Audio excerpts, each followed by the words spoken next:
మన కాదంబరి సిల్క్స్ లో flat 50% discount and 25,000 purchase మీద 2 కంచి కాటన్ సారీస్ ఉచితం.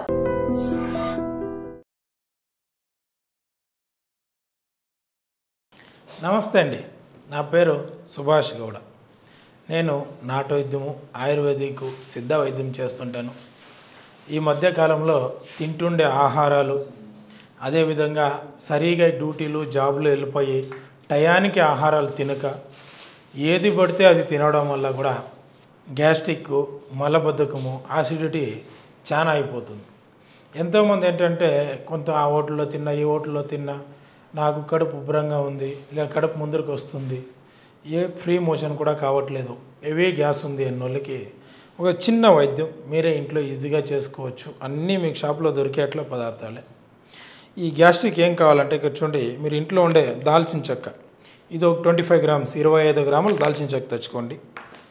అదేవిధంగా మీరు ఇంట్లో వాడేట్లదే జాజికాయ 25 గ్రాములు, ధనియాలండి, ధనియాలు ఒక 25 గ్రాములు, జాపత్ర మనం బిర్యానీకి పులావుకి వాడేది ఒక 25 గ్రాములు, ఇవన్నీ 25 తెచ్చుకోవాలి. వాయు విళంగాలు, ఇవి చూడడానికి మనం మిరియాల్లాగే ఉంటాయి కానీ వెయిట్ ఉంది, ఇది చాలా వెయిట్ లెస్. ఇది 100 గ్రాములు వాయు విళంగాలు, 100 గ్రాములు వాము అండి, వాము ఒక 100 గ్రాములు. అదేవిధంగా మనం ఇడ్లీకి దోశకి వాడే సోడా, తినే సోడా 50 గ్రాములు, పింక్ సాల్ట్ సైంధలవణం, ప్రతి ఒక్కరు ఈ మధ్యకాలంలో బీపీ ఉన్న వాళ్ళందరూ వాడేది ఇదే, ఇది ఒక 50 గ్రాములు. ఈ సోడా, ఈ పింక్ సాల్ట్ వదిలేసి ఈ మిగతా పదార్థాలన్నీ లైట్గా ఒక బాండ్లీలో వేసి వేపుకోవాలి. ద్వారగా వేపి ఆరబెట్టి తర్వాత నున్నగా మిక్సీ కొట్టి పౌడర్ చేసుకోండి. తర్వాత ఈ సైంధలవణం కానీ సోడా కానీ ఇది కూడా కలిపి ఒక ట్రిప్ మిక్సీ వేసేసుకొని నున్నగా పౌడర్ చేసి పెట్టుకోండి. ఎవరికి గ్యాస్ట్రిక్ ఎక్కువ ఉంది, సరిగా ఆకలి కాదు, తిండేది అరుగుదల కాదు, కొంతమందికి అగ్నిమాందమే ఉండదు, ఇలాంటి వాళ్ళు ఖచ్చితంగా భోజనానికి ముందు గోరెచ్చగా ఒక గ్లాస్ వాటర్ తీసుకొని ఇది ఒక్క స్పూన్ పౌడర్ అందులో వేసి తాగొచ్చు. లేదా ఈ పౌడర్ నోట్లో వేసుకొని చప్పరిచ్చి మింగేసి తర్వాత కావాలంటే ఒక గ్లాస్ వాటర్ తాగొచ్చు. ఇది తాగిన వాళ్ళు గ్యాస్ట్రిక్ పోవాలా మళ్ళీ రాకూడదు అనుకుంటే ఐస్లో ఉండే చల్లగా ఉండే వాటర్ ఎప్పుడూ ఎక్కువ తీసుకోరాదు. అదేవిధంగా కోడిగుడ్డు లోపల ఎల్లో ఉంటే తినరాదు. బ్రెడ్, బొన్ను, మైదా, టీ, కాఫీ ఖచ్చితంగా వాడకూడదు. ఇది వాడడం వల్ల గ్యాస్ట్రిక్ మీరు ఎన్ని మందులు వాడినా వస్తూనే ఉంటుంది, ఎవరికి పోదు. ఈ కోడిగుడ్లో ఉండే ఎల్లో, మైదా, బ్రెడ్, బొన్ను, టీ, కాఫీ ఇవి వదిలేస్తారంటే మీకు ఖచ్చితంగా గ్యాస్ట్రిక్ రాదు. అదేవిధంగా టైంకి కరెక్ట్గా భోజనం చేసుకోండి, లేదా ఆ టైంకి ఏదో ఒకంత ఆహారం కానీ లేదా ఒక అరటి పండు తిని ఒకంత నీళ్ళు తాగేస్తారంటే మీకు గ్యాస్ అనేది లోపల ఫామ్ కాదు. ఒకవేళ మీరు అలా చేయలేదంటే ఖచ్చితంగా గ్యాస్ట్రిక్ వస్తూనే ఉంటుంది, మీకు తగ్గదు. దీన్ని ఈజీగా మీరుగా చేసుకోండి. ఒకవేళ కాని పక్షాన కాల్ చేస్తే దీనికి సంబంధించిన మందులు మన కాడ అందుబాటులో ఉంటాయి. నమస్తే. తగ్గుదాము అని ఇక్కడ కొంతమంది ఎన్ని మందులు వాడినప్పటికీను వీళ్ళు వెయిట్ లాస్ అనేది కారు. ఎందుకంటే థైరాయిడ్ ఉన్నవాళ్ళు ఏం చేసినా వెయిట్ లాస్ అయ్యలేదు. అదేవిధంగా పీసీఓడి ప్రాబ్లమ్స్, సరిగా డేటు ప్రతి నెల కాని వాళ్ళు ఎవరు ఉంటారో వాళ్ళు కూడా ఏం చేసినా వెయిట్ లాస్ కుదరదు. ఇంకా కొంతమంది స్వీట్లు బాగా ఎవరు తింటారో వాళ్ళు కూడా వెయిట్ లాస్ కాలేరు. కొంతమంది మాంసాహారం బాగా తినేవాళ్ళు కూడా వెయిట్ లాస్ కాలేరు. ఇంకా చాలామంది తిని వెంటనే ఇంట్లో పనుకోవడం, తిని అట్లే కూర్చోవడం, పారాడకపోవడం.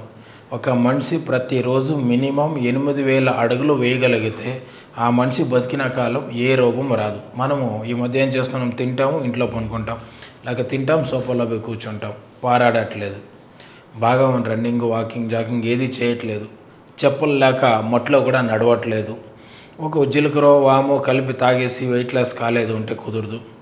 కొంత ఏ మందులు వాడినప్పటికీ మీరు దాంతోపాటు వాకింగ్ అనేది ఖచ్చితంగా చేసే తీరాలి. సో నేను ఎంత అయితే అంత ఇవన్నీ చేయలేని వాళ్ళకి నేను ఒక మందు చెప్తా. ఈ మందు వాడితే కూడా ఎంతో కొంత ఖచ్చితంగా వాకింగ్ చేయాలి, కొన్ని పదార్థాలు వదిలేయాలి. మీరు ఖచ్చితంగా వెయిట్ లాస్ కావాలనుకున్నప్పుడు ఇప్పుడు నేను చెప్పే పదార్థాలు సమానంగా తెచ్చి మీరు చేసుకోవాలి. ఈ వెయిట్ లాస్కి కావాల్సిన పదార్థాలు ఏంటంటే ఉత్రేణి గింజలు అండి. ఈ ఉత్రేణి గింజలు ఇందులో కలిపినప్పుడు మనకి ఎక్కువగా ఆకలి ఎక్కువ కాదు కాబట్టి రిజల్ట్ బాగుంటుంది. అదేవిధంగా నేల తంగేడి, మనకు తంగేడి పూలు, తంగేడి చెట్లు ఎక్కడ పడితే అక్కడ దొరుకుతాయి. ఇది నేల తంగేడి, మీకు అందుబాటులో ఉంటే చేనుల్లో తెచ్చుకోవచ్చు లేదా షాపుల్లో దొరుకుతాయి. ఇంకా అందరికీ తెలిసినదే నల్ల జీలకర్ర. ఈ నల్ల జీలకర్ర కూడా తెచ్చుకోండి. అదేవిధంగా పిప్పిళ్ళు అండి, ప్రతి ఒక్కరు ఈ పిప్పిళ్ళు కూడా తెచ్చుకోవాలి. అల్లం, ఎండి అల్లం, ఇది మనకు షాప్లో దొరికేదే. ఈ పిప్పిళ్ళు కొద్దిగా వేపుకోండి. జీలకర్ర, మనం వంటకు వాడే జీలకర్ర, దీన్ని కూడా వేపుకోవాలి. దాల్చిన చెక్క అండి, దాల్చిన చెక్క, దీన్ని తెచ్చుకోవాలి. అదేవిధంగా మిరియాలు, పెప్పర్, దీన్ని కూడా లైట్గా వేపాలి. మెంతులండి, ఈ మెంతులను కూడా మీరు ఖచ్చితంగా కొద్దిగా వేపుకోవాలి. సియా సీడ్స్ ప్రతి ఒక్కరికి తెలుసు, షాపుల్లో దొరుకుతుంది, దీన్ని కూడా తెచ్చి కొద్దిగా వేపుకోవాలి. అదేవిధంగా సునాముఖి, మీరు అంగట్లో అడిగారంటే సునాముఖి అని ఆన్లైన్లో అయినా దొరుకుతుంది, అంగడిలో అయినా దొరుకుతుంది, దీన్ని తెచ్చుకోవాలి. ఈ కొన్ని ఐటములు వేపుకోవాలి, మిగతావన్నీ అవసరం లేదు. అదేవిధంగా చూడండి, ఇది మునగాకు, థైరాయిడ్ ఉన్న వాళ్ళకి కానీ, బాడీలో కొంతమందికి లోహ గుణాలు తగ్గిపోయి ఒళ్ళు బాగా పెరిగింటుంది, వాళ్ళకి దీని పౌడర్ కూడా ఖచ్చితంగా కలిపే తీరాలి, మునగాకు పౌడరు. అదేవిధంగా ఇది జామాకు, అందరికీ దొరికేదే, అందరి ఇంటి దగ్గర ఉండేదే, కాయ మాత్రం తింటూ ఉంటాం మనం, ఇది ఆకు. ఈ ఆకు పౌడర్ కూడా ఈ సామగ్రిలన్నీ సమానంగా తెచ్చి మీరే మిక్సీ కానీ లేక ఏదో ఎండించి కానీ కుట్టు కానీ బాగా స్మూత్ అయిన పౌడర్ చేసుకోండి. ఈ వెయిట్ లాస్ కావాల్సిన పదార్థాల్లో అదేవిధంగా ముఖ్యంగా త్రిపల్లా కావాలండి. ఇది తానికాయలు, ఈ తాండ్రకాయలను తెచ్చి పగలకోటి ఇత్తనాలు తీసేసి పై బెరడు మాత్రం తీసుకోవాలి. అదేవిధంగా కరక్కాయలండి, ఈ కరక్కాయలను కూడా తెచ్చి పగలకోటి విత్తనాలు తీసి పడేసి పై బెరడు మాత్రం తీసుకోవాలి. ఇది మన అడి ఉసిరికాయ అండి, ఇది పచ్చిది మీకు చూపిస్తున్నా, తెచ్చి కోసి ఎండేసుకొని ఇత్తనాలు పడేయండి, పై బెరడు మాత్రము సమానంగా ఈ మూడు సమానంగా తీసి ఈ వెయిట్ లాస్లో కలుపుకోవాలి. దీనికి కావాల్సిన దీంతో సమానంగా సైంధ లవణం, పింక్ సాల్ట్, రాక్ సాల్ట్ అంటాం. కుదిరితే ఈ సాల్ట్ని నిమ్మరసం వేసి మిక్సీలో వేసేసి ఎండేసేయండి. ఎండిపోయిన తర్వాత మరొకసారి తీసి నిమ్మరసం వేసి ఎండేసేయండి. సో ఈ విధంగా అది పూర్తిగా శుద్ధి అవుతుంది, వాడుకోవచ్చు. డైరెక్ట్గానే వాడచ్చు, శుద్ధి చేసుకుంటే ఇంకొంచెం రిజల్ట్ బాగుంటుంది. అదేవిధంగా ఇది సూర్యాకారం, మనకి సూర్యాకారం అంటే షాపుల్లో ఈ విధంగా దొరుకుతుంది, ఇది కూడా ఒక రకం ఉప్పే. ఈ ఉప్పుని ఒక 200 గ్రాముల ఉప్పు తెచ్చి 1/2 లీటర్ వాటర్ పోసి మీరు ఒక ఇనుప బాండ్లీ కానీ వేసి కాసేపు వదిలిన తర్వాత ఇది కరిగిపోద్ది. కరిగాక స్టవ్ మీద పెట్టి సన్న మంటలో మండించి నీళ్లు మాత్రం ఇమురేలాగా బాగా బాయిల్ అయ్యి ఇమురిపోవాలి. ఆ బాయిల్ అయ్యి నీళ్ళంతా ఇమురిపోయి ఉప్పు మాత్రం మిలిసేలాగా ఉడికించి తీసి దిగు పెట్టండి. చల్లగాయాక మళ్ళీ 1/2 లీటర్ నీళ్ళు పోయండి, మళ్ళీ ఉడికించండి. అట్లా నీళ్ళు పోయాలి, ఉడికించాలి. నీళ్ళు పోయాలి 9 సార్లు, ఆ విధంగా 1/2 లీటర్ పోసేది, ఉడికించేది. అది పూర్తిగా ఇమురు ఉప్పు నిలిచిందో తీసి దిగు పెట్టి ఈ సామాగ్రిలన్నీ కలిపి మీరు ఒక గాజు బాటిల్లో కానీ ప్లాస్టిక్ డబ్బాలో కానీ వేసుకొని దీన్ని ఏం చేయాలంటే ప్రతిరోజు పొద్దున్న సాయంత్రం ఖాళీ కడుపుతో 1 స్పూన్ పౌడర్ 2 గ్లాసులు నీళ్లు పోసి బాగా ఉడికేసి మరిగించి కషాయంలాగా ఫిల్టర్ చేసుకొని దీన్ని తాగేసి ఒక 10 నిమిషాలు 15 నిమిషాలు లేక ఒక 20 నిమిషాలు వాకింగ్ వెళ్ళారంటే చాలా అద్భుతమైన రిజల్ట్ ఉంటుంది. వాకింగ్ పోకపోయినా నడుస్తుంది, కానీ పోతే చాలా రిజల్ట్ అనేది వస్తుంది. ఈ మందు కొంతమంది ఖచ్చితంగా ఒకే నెలలో 20 కేజీలు తగ్గిన వాళ్ళు ఉన్నారు, కొంతమంది 3 కేజీలు తగ్గుతారు, కొంతమంది 2 తగ్గుతారు, కొంతమంది 5 కేజీలు తగ్గుతారు, 4, 7, 6 వాళ్ళ శరీర తత్వాన్ని బట్టి 2 నుంచి 6, 20 కేజీల వరకు కూడా తగ్గే అవకాశం ఉంది. ప్రతి మనిషి ప్రతి నెల 20 తగ్గరు.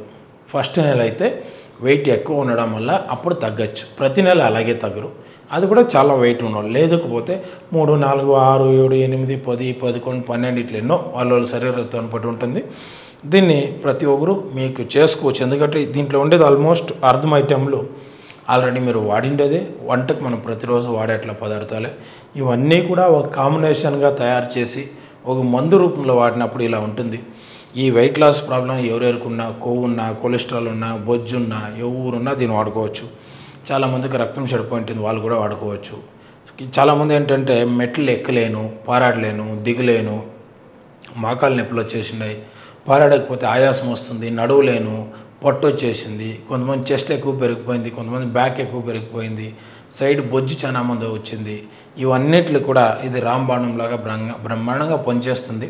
ప్రతి ఒక్కరు మీరుగా చేసుకోవచ్చు, ఇబ్బంది ఏం లేదు. ఒకవేళ కాని పక్షాన మాకు కాల్ చేస్తే దీనికి తగిన మందులు మన కాడ ఉంటాయి. ఇదే కాకుండా మన దగ్గర కంటికి సంబంధించింది అనేక రోగాలకు సంబంధించిన ఏ సమస్య ఉన్నా మా నంబర్కి కాల్ చేసి పలానా ప్రాబ్లం ఉంది అంటే దానికి తగిన మందులు కావాలంటే అందిస్తాం. అలా లేకపోయినా మన ఛానల్లో అన్ని రోగాలకి పరిష్కారాలు ఉంటాయి. ఛానల్ని ప్రతి ఒక్కరూ సబ్స్క్రైబ్ చేసుకొని వీడియోని షేర్ చేస్తారండి. నమస్తే. ఉన్నటువంటి ప్రేక్షకులందరికీ నా యొక్క హృదయపూర్వక నమస్సుమాంజలు. నేను మీ doctor D Balakrishnan, Ayurveda Vaidyaratna, Shri Kaushik Ayurveda multi therapy hospital, Dilsukh Nagar, Hyderabad నుంచి మాట్లాడుతాను. చాలామంది చాలా రకాల ఆరోగ్య సమస్యలతో బాధపడుతున్నారు, రకరకాల సమస్యలతో బాధపడుతున్నారు. ఎందుకు అలా బాధపడుతున్నారు? చాలా వరకు తెలుసుకోవాల్సిన విషయాలు ఎన్నో ఉన్నాయి. మనం జీవిస్తున్నటువంటి జీవనశైలి, ఆహార నియమాలు, ఇవన్నీ కూడా రకరకాల వ్యాధులు రావడానికి ఆలంబనగా ఉంటున్నాయని చెప్పొచ్చు. సో ఈ మధ్య కాలంలో చాలామంది చేస్తున్నటువంటి కంప్లైంట్స్ ఏంటి అంటే gas troubles, gastritis, gas problem ఉంది, కడుపు ఉబ్బరంగా ఉంది, గ్యాస్ ప్రాబ్లం ఉంది అని చెప్పేసి నోటీస్ చేస్తున్నారు. ఎంతమంది చేస్తున్నారు? ఒక 20 మంది చేస్తే 20 మందిలో ఒకరికి కానీ ఇద్దరికి కానీ మాత్రమే గ్యాస్ ట్రబుల్స్ ఉంటుంది. మిగతా వాళ్ళకి ఎవరికి కూడా గ్యాస్ ప్రాబ్లమ్స్ ఉండట్లేదు. చాలామందికి అపోహ మాత్రమే. ఏ పరిస్థితుల్లోనూ వాళ్ళకి గ్యాస్ట్రైటిస్, గ్యాస్ ప్రాబ్లం కానీ ఎసిడిటీ ప్రాబ్లం కానీ ఉండదు. వాళ్ళగా అనుకోవడం, నాకు గ్యాస్ ప్రాబ్లం ఉంది, ఎసిడిటీ ఉంది అని చెప్పేసి అనుకోవడం మాత్రమే సంభవిస్తుంది. అసలు మరి గ్యాస్ ప్రాబ్లం అంటే ఏంటి, ఎలా ఉంటుంది, దాని యొక్క లక్షణాలు ఏంటి, ఏ విధంగా ఆగిపిస్తుంది, మనం ఎలా గుర్తుపట్టవచ్చు, మరి రాకుండా ఏమైనా జాగ్రత్తలు తీసుకోవచ్చా, అలాగే తినకూడని ఆహార పదార్థాలు ఏంటి, తీసుకోవాల్సినటువంటి ఆహార పదార్థాలు ఏంటి, దానికి గాను ఏమైనా మన ఇంట్లో చిట్కా లాంటి వైద్య పద్ధతులు ఉన్నాయా, అలాగే పూర్తిగా తగ్గించడానికి ఆయుర్వేద వైద్య విధానంలో ఎలాంటి చికిత్సా పద్ధతులు ఉన్నాయి, ఈ విషయాలన్నింటినీ కూలంకుషంగా ఈ కార్యక్రమం ద్వారా తెలుసుకుందాం. గ్యాస్ ట్రబుల్స్, గ్యాస్ ప్రాబ్లం అంటే ఏంటి అంటే కడుపు ఉబ్బరంగా ఉండి టైట్గా ఉంటుంది కడుపంతాను. ఒక రకమైన త్రెయిన్పులు రావడం, పుల్లని త్రెయిన్పులు వస్తూ ఉంటాయి. కడుపు లోపల కానీ పైన గొంతు వరకు మంటలాగా వస్తూ ఉంటుంది. కడుపు టైట్గా ఉబ్బినట్టుగా ఉంటుంది. దాన్నే గ్యాస్ ప్రాబ్లం అని చెప్పేసి అంటారు. ఈ లక్షణాలు ఏవీ లేకున్నా అందరూ కూడా అపాన్న వాయువులు విడుదలని గ్యాస్ ప్రాబ్లంగా పరిగణించుకొని మందులు వాడుతూ ఉంటారు. దిగువ కింది ప్రాంతం ఆనెల్ నుంచి గ్యాసెస్ వెళ్ళిపోతూ ఉంటాయి. వాటిని గ్యాస్ ప్రాబ్లం ఉందని చెప్పేసి అందరూ అనుకుంటుంటారు. అది ఏమాత్రం నిజం కాదు. గ్యాస్ ప్రాబ్లం అంటే దాని యొక్క లక్షణాలు కడుపు ఉబ్బరంగా ఉండడం, టైట్గా ఉండడం, నీళ్ళు కూడా మింగకుండా ఆయాసం వచ్చినట్టు అనిపిస్తూ ఉంటుంది. అది గ్యాస్ ప్రాబ్లం యొక్క లక్షణాలు. కొన్ని సందర్భాల్లో పుల్లని త్రెయిన్పులు రావడం, అలాగే చెస్ట్ డయాఫ్రమ్ నుంచి పై గొంతు వరకు మంటలాగా అనిపించడం, ఇలాంటి లక్షణాలు గ్యాస్ ప్రాబ్లంలో ఉంటాయి. కాబట్టి ఈ లక్షణాలు ఉన్నట్లయితే గ్యాస్ ప్రాబ్లంగా పరిగణించవచ్చు. ఓకే, మరి ఇలా గ్యాస్ ప్రాబ్లమ్స్ రాకుండా మరి ఎలాంటి జాగ్రత్తలు తీసుకోవాలి, ఏ జాగ్రత్తలు తీసుకుంటే గ్యాస్ ప్రాబ్లం రాకుండా మనని మనం కాపాడుకోవచ్చు, వచ్చాక ఇబ్బంది పడే కన్నా జాగ్రత్తలు తీసుకోవడం ఎంతైనా అవసరం. దానికన్నా ఏం చేయాలి అంటే మనం ఉన్నటువంటి జీవనయాన పరిస్థితులు, జీవన శైలి, ఆహార నియమాలు, నిద్ర, ఇవన్నీ చాలా ఇంపార్టెంట్. ఇక్కడ దీనిలో గ్యాస్ ట్రబుల్కి ప్రధానంగా చూసినట్లయితే సరైన నిద్ర లేకపోవడం, సరైనటువంటి వేళాపాలన లేకుండా ఆహారం తీసుకోవడం, ఈ రెండు కూడా ప్రధాన కారణాలు అవుతున్నాయని చెప్పచ్చు. చాలామంది ఏంటంటే ఆహారం అసలే తీసుకోకపోవడం, తీసుకోక ఉంటే కూడా కడుపు టైట్గా అనిపించేసి గ్యాసెస్ రావడం, కడుపులో మంటలాగా రావడం, ఇలాంటివి సంభవిస్తూ ఉంటాయి. అలాగే అతిగా ఎక్కువగా తినడం, ఆకలి ఉన్నా లేకున్నప్పటికీ ఏదో ఒకటి 5-10 నిమిషాలు ఏదో ఒకటి తింటూ వెళ్ళడం, వీటి వల్ల కూడా గ్యాస్ ప్రాబ్లమ్స్ విరివిగా వచ్చే అవకాశం ఉంది. అలాగే నిద్రలేమి, ఏంటంటే సమయానుకూలంగా సమయాసమాలు పాటించకుండా నిద్రించడం. ఎప్పుడు రాత్రి 12 గంటలకు ఒకటికి పడుకోవడం, ఉదయం 9, 10 గంటలకు లేవడం. ప్రతి మనిషికి 8 గంటల నిద్ర అవసరం. కానీ వీళ్ళు ఏం చేస్తున్నారు, 12 గంటలకు పడుకొని 8 గంటలకు లేస్తున్నారు. అంటే 8 గంటలు వచ్చింది కదా అని చెప్తున్నారు. అలా కాదు, సమయం ఉంటుంది. ప్రతిదానికి నిర్దిష్టమైనటువంటి వేళలు ఉంటాయి. భోజనం ఎప్పుడు చేయాలి, నిద్ర ఎప్పుడు పోవాలి, నిద్ర ఎప్పుడు మేలుకోవాలి, ఇవన్నీ సమయాలు ఉంటాయి. ఆ సమయానుకూలంగా మన సమయాలను పాటించినట్లయితే గ్యాస్ ట్రబుల్స్ అనేటటువంటి పరిస్థితి తలెత్తదు. ఎలా చేయాలి అని చూసినట్లయితే, భోజనం చూసినట్లయితే ఆహారం ఏ విధమైనటువంటి ఆహారం తీసుకోకూడదు ఫస్ట్ చూడాలి. డీప్ ఫ్రైస్, నూనెలో వేయించిన పదార్థాలు, అలాగే ఫాస్ట్ ఫుడ్ సెంటర్లో లభించేటటువంటి అన్ని రకాల ఆహార పదార్థాలు, noodles, all types of fried rice వగైరా వగైరా ఇవన్నీ తినకూడదు. అలాగే బేకరీలో లభించేటటువంటి అన్ని రకాల బేకరీ ఐటమ్స్ ఇంక్లూడింగ్ శీతల పానీయాలు ఇవేవి కూడా తీసుకోకూడదు. ఏవి తీసుకున్నట్లయితే గ్యాస్ ట్రబుల్స్ ఎక్కువగా వచ్చే అవకాశం ఉంది. ఈ విధంగా అవన్నీ మానేస్తూ సాత్వికమైన ఆహారం తీసుకోవాల్సిన అవసరం ఉంటుంది. అన్ని రకాల ఆహారం, పళ్ళు, పాలు, అలాగే ఆకుకూరలు, కూరగాయలు ఇవి విరివిగా తీసుకుంటున్నట్లయితే గ్యాస్ ట్రబుల్స్ రాకుండా మనని మనం కాపాడుకోవచ్చు. అలాగే నిద్ర, సాయంత్రం తప్పనిసరిగా 9 గంటలకి 9:30కు నిద్రించాల్సిన అవసరం ఉంటుంది. ఉదయం తప్పకుండా 5, 6 గంటల ప్రాంతంలో నిద్ర మేల్కోవాల్సిన అవసరం ఉంటుంది. ఈ విధంగా చేసినట్లయితే గ్యాస్ ట్రబుల్స్ రావు.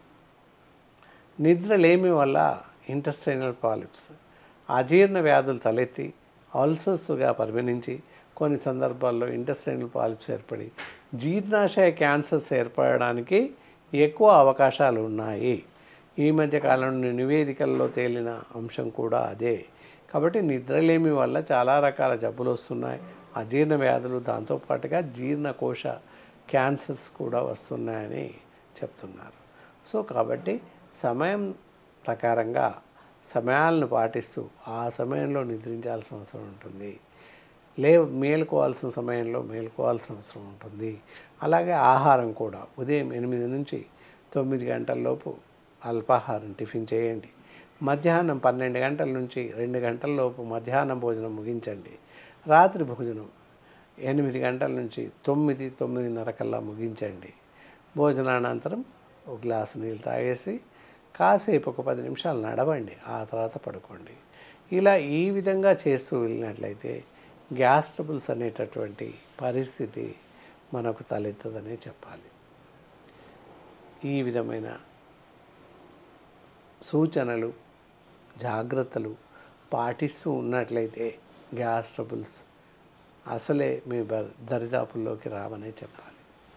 సో మరి గ్యాస్ ట్రబుల్స్ వచ్చాయి, పైన చెప్పినటువంటి లక్షణాలు అలాగే ఉన్నాయి అని చెప్పినప్పుడు తప్పకుండా గ్యాస్ ట్రబుల్స్ కోసం అద్భుతమైనటువంటి మందులు ఉన్నాయి. అలాగే ఫస్ట్ చిట్కాల వైపు చూసినట్లయితే ఎప్పుడైతే కడుపు ఉబ్బరం టైట్గా ఉంటుందో అలాంటి పరిస్థితుల్లో మీ ఇంట్లోనే చిన్న చిట్కా, పెసరపప్పు, మూంగ్ దాల్ అందరికీ తెలుసు. ఇంత కాస్త ఒక అరకప్పు పప్పు వేసేసి ఒక 4 కప్పుల నీళ్ళు వేసి బాగా ఉడికించండి. మెత్తగా ఉడికించి దాన్ని స్మాష్ చేస్తే పెసర పానీయం పల్సని పెసరపప్పులాగా తయారవుతుంది, పల్సగా ఉంటుంది. అలా ఒక గ్లాస్ పెసర పానీయం తీసుకుని అందులో చిటికెడు ఉప్పు వేసేసుకుని కలుపుకొని తాగేసేయండి. సో అలా చేస్తే ఒక పూట 2 పూటలు తాగగానే గ్యాస్ ట్రబుల్స్, కడుపు ఉబ్బరం అనేటటువంటి వ్యాధి తగ్గిపోతుంది. అలా తగ్గలేదు అంటే డిఫాల్ట్ మీకు కడుపు ఉబ్బరం సమస్య, గ్యాస్ ప్రాబ్లం కాదనే చెప్పవచ్చు. సింపుల్. కాబట్టి జాగ్రత్తగా పాటించండి. అప్పటికి ఒకవేళ తగ్గనట్లయితే, నిజంగానే గ్యాస్ ట్రబుల్ ఉన్నట్లయితే మా లాంటి ఆయుర్వేద వైద్యులను సంప్రదించినట్లయితే మీ శరీరానికి సరిపడేటటువంటి ఔషధాలని సూచించడం జరుగుతుంది. దానికి కానీ ఇక్కడ చూపిస్తున్నాం గ్యాసాన్ ట్యాబ్లెట్స్. ఇవి ఉదయం 1, సాయంత్రం 1 భోజనానంతరం వేస్తూ ఉన్నట్లయితే తప్పకుండా మంచి ఫలితాలు ఉంటాయి. త్రేణుపులు రావడం, అజీర్ణం రావడం, కడుపు ఉబ్బరంగా ఉండడం, కడుపులో మంట ఉండడం, ఇలాంటి లక్షణాలన్నింటినీ కూడా ఈ మాత్రలు తగ్గిస్తాయని చెప్పవచ్చు. కాబట్టి ఎవరైనా గ్యాస్ ట్రబుల్తో బాధపడుతూ ఉన్నట్లయితే మా స్క్రీన్ పైన మా నంబర్ స్క్రోల్ అవుతూనే ఉంటుంది. ఇక్కడ వచ్చి తీసుకుని వాడే అవకాశం ఉంటుంది. ఈ కార్యక్రమం పూర్తిగా మీకు నచ్చిందనే అనుకుంటున్నాను. మళ్ళీ మరో మంచి కార్యక్రమం ద్వారా మీ ముందుంటాను. సెలవు. Sir, one life lesson what medicine has taught you. Whatever you can do without expecting. But I really believe మన పాజిటివ్ యాటిట్యూడ్ ఉంటేనే మనం ఏదైనా సాధించగలం. గట్ని మనం కరెక్ట్గా డీల్ చేసినట్లయితే అది మనకి పాజిటివ్ హార్మోన్స్ని రిలీజ్ చేస్తుంది. షుగర్ వచ్చిన వాళ్ళ పరిస్థితి ఏంటి? పొట్ట దగ్గర పెరిగితే దాన్ని ఆండ్రాయిడ్ అంటారు. ఆండ్రాయిడ్ ఫోన్ కదా. అసలు థాట్స్ ఎందుకు వస్తాయి? బ్రెయిన్ డెడ్ అంటే దానికి ప్రపంచం అంతా కూడా కొన్ని నిర్దిష్టమైనటువంటి లక్షణాలు. మానసికంగా ధైర్యంగా ఉంటే క్యాన్సర్ జయించవచ్చు. You are a doctor for a cause, sir. అంతే. వాళ్ళకు వచ్చిన ఆదాయం కాకుండా ఫ్రీ సర్వీస్ ఎంతమందికో చేస్తుంది.